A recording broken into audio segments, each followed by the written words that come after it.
Assalamualaikum warahmatullahi wabarakatuh. Salam sejahtera bagi kita semua. Di sini kami akan mempresentasikan review jurnal mengenai pengelolaan limbah air laundry secara fisika atau kimia untuk memenuhi tugas mata kuliah pengelolaan limbah. Beberapa tahun terakhir, jasa laundry berkembang pesat yang disebabkan oleh pertumbuhan penduduk yang semakin meningkat dan kegiatan yang begitu padat. Banyaknya usaha laundry tersebut berpotensi untuk mencemari lingkungan, khususnya perairan, karena air limbah yang dihasilkan dari sisa proses laundry seringkali langsung dibuang ke badan air tanpa mengalami pengolahan terlebih dahulu. Limbah deterjen dari industri laundry memiliki dampak negatif bagi kesehatan, yaitu dapat menyebabkan diare, penyakit kulit seperti gatal-gatal, kudis, dan kurap akibat iritasi. Sedangkan bagi lingkungan sendiri dapat mencemari tanah, mencemari air, dan menyebabkan kerusakan ekosistem lingkungan. Limbah deterjen ini akan meningkatkan konsentrasi fosfat, surfaktan, amonia, dan nitrogen, serta total suspended solid, kekeruhan, biological oxygen demand atau BOD, chemical oxygen demand atau COD pada perairan. Metode yang digunakan dalam pengelolaan limbah laundry secara fisika atau kimia terdapat 3 metode. Yang pertama, penyaringan kombinasi pasir zeolit dan arang aktif batok kelapa. Yang kedua, adsorpsi menggunakan bottom ash. Dan yang ketiga, elektrokoagulasi.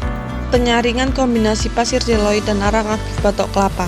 Salah satu metode yang digunakan dalam mengelola air limbah laundry yaitu dengan cara penyaringan kombinasi pasir zeolit dan arang aktif batok kelapa.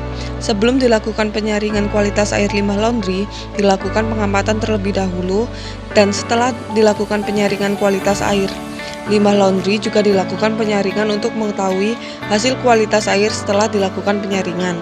Rancangan alat penyaringan limbah laundry hanya menggunakan alat yang sederhana dan ekonomis, berupa botol plastik berukuran 1500 ml dan media filter pasir zeolit dan arang aktif batok kelapa.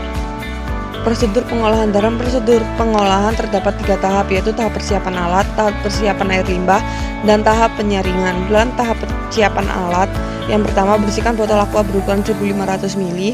Kedua, potong bagian mulut botol dengan pisau. Ketiga, siapkan bantalan menggunakan kain katun untuk menahan media tidak terbawa air. Keempat, masukkan media pasir zeolit, arang aktif, kerikil, dan kasa masing-masing ketebalan 15 cm.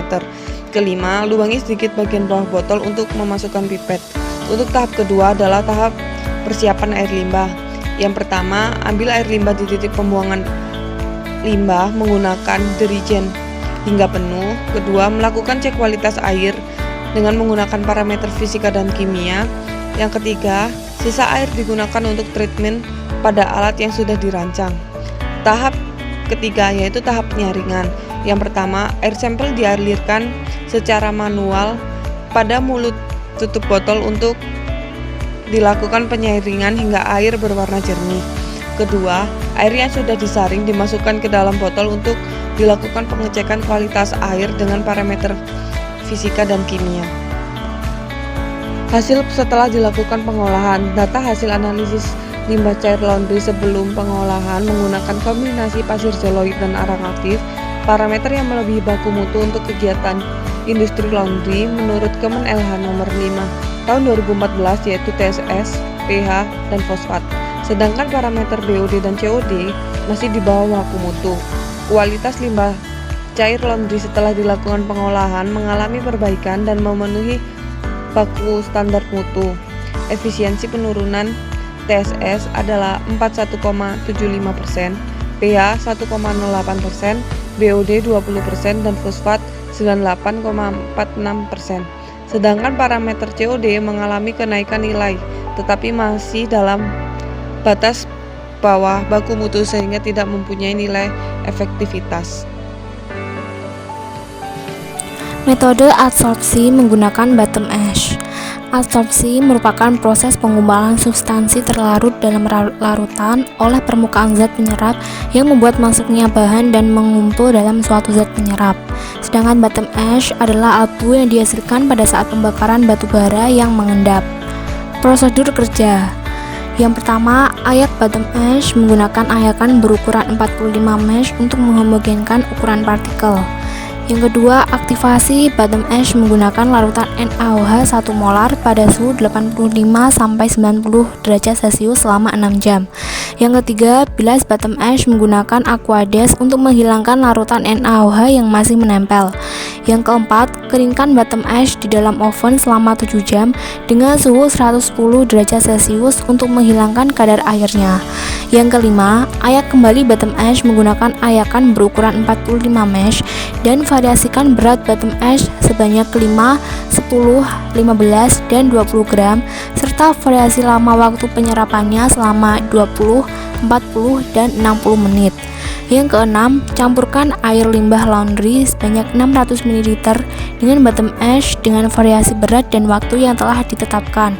Yang ketujuh, analisis sampel pada setiap percobaan yang telah dilakukan.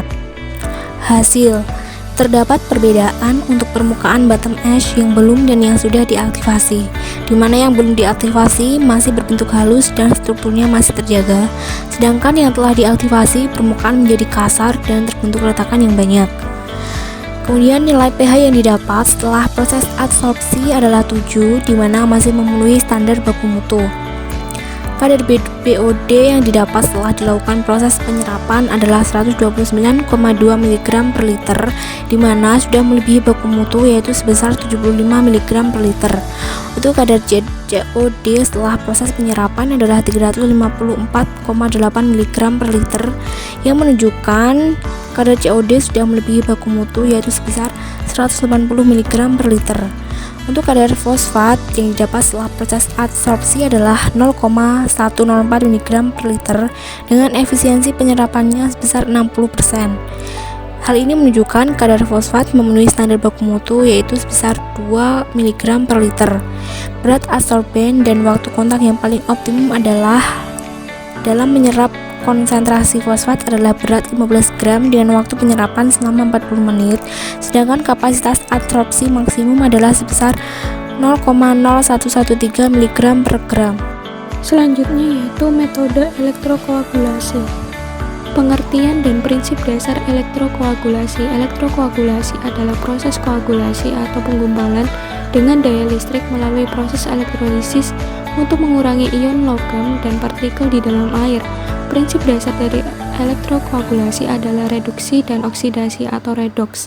Sejalan dengan hal tersebut, maka elektrokoagulasi merupakan salah satu teknologi dengan menggunakan sel elektrokimia untuk mendegradasi polutan yang terkandung dalam air limbah.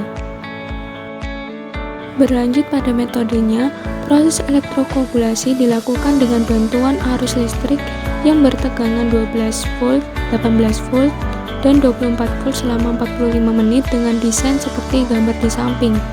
Nantinya akan ada perbandingan antara sebelum dan setelah perakuan dengan elektrokoagulasi dengan variasi tegangan dalam menurunkan kadar fosfat pada limbah laundry. Berikutnya yaitu hasil penurunan kadar fosfat pada air limbah laundry dengan tegangan 12 volt yaitu 2,55 mg per liter atau sebesar 92,73%. Pada tegangan 18 volt penurunannya yaitu 2,61 mg per liter atau sebesar 95,14%. Dan untuk tegangan 24 volt penurunannya yaitu 2,66 mg atau sebesar 96,78%, sehingga rata-rata penurunan yang diperoleh yaitu 2,61 mg per liter dengan persentase penurunan sebesar 94,88%. Maka penurunan kadar fosfat menggunakan elektrokoagulasi dengan variasi 12 volt, 18 volt, dan 24 volt dapat menurunkan kadar fosfat dengan baik. Reaksi pada proses elektrokoagulasi yaitu seperti pada slide berikut. Melalui reaksi tersebut, maka dapat dijelaskan bahwa elektroda aluminium yang berfungsi sebagai kutub negatif atau katoda akan mengalami reduksi menghasilkan gas hidrogen dan hidroksida atau OH-, sedangkan elektroda aluminium yang berfungsi sebagai kutub positif atau anoda akan mengalami oksidasi sehingga melepaskan kation Al3+, dan kation Al3+ akan berikatan dengan OH membentuk AlOH3 yang bersifat basa. Kemudian pada slide juga ditampilkan bagaimana persamaan reaksi antara ion aluminium dan fosfat atau PO4. di mana Al13 bereaksi dengan PO43- membentuk AlPO4 atau yang disebut juga dengan endapan. Terbentuknya AlOH yang berfungsi sebagai koagulan yang akan mengikat fosfat dalam larutan limbah cair laundry, membentuk AlPO4 berupa endapan atau flux seperti yang sudah dijelaskan sebelumnya.